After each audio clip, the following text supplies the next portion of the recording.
What is the story of a betrayal you experienced? The biggest betrayal I ever experienced happened slowly. So slowly that I didn't notice anything was wrong until everything fell apart at once.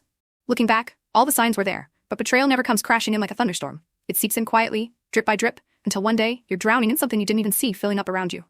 It started with a friend I'd known for almost a decade.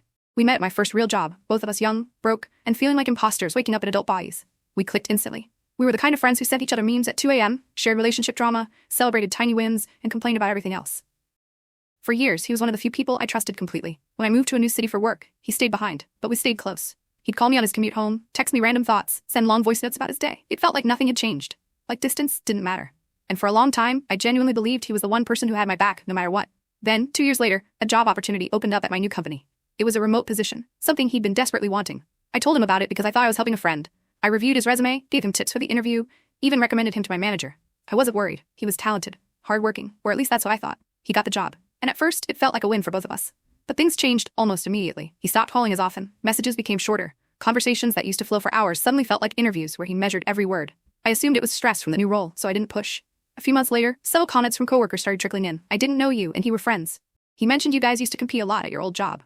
He said you were always super ambitious. Must have been intense working together.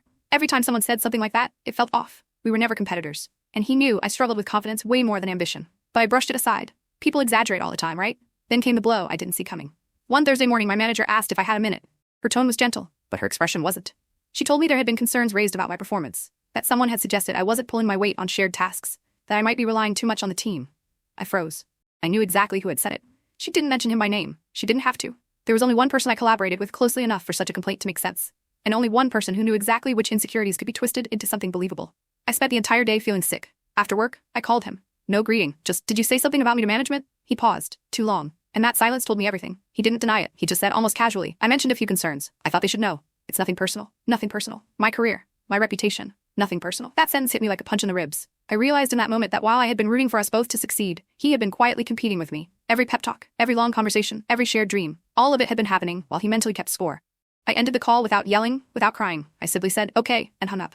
We haven't spoken since. It took months to rebuild trust with my manager, and even longer to rebuild trust in myself. Betrayal doesn't just break your relationship with someone, it breaks your confidence in your own judgment. But here's the part that still stays with me. The betrayal didn't happen because he hated me. It happened because he hated the idea of me getting ahead of him. And that taught me a painful but important lesson. Sometimes the people who cheer the loudest for you are the ones who secretly hope you trip.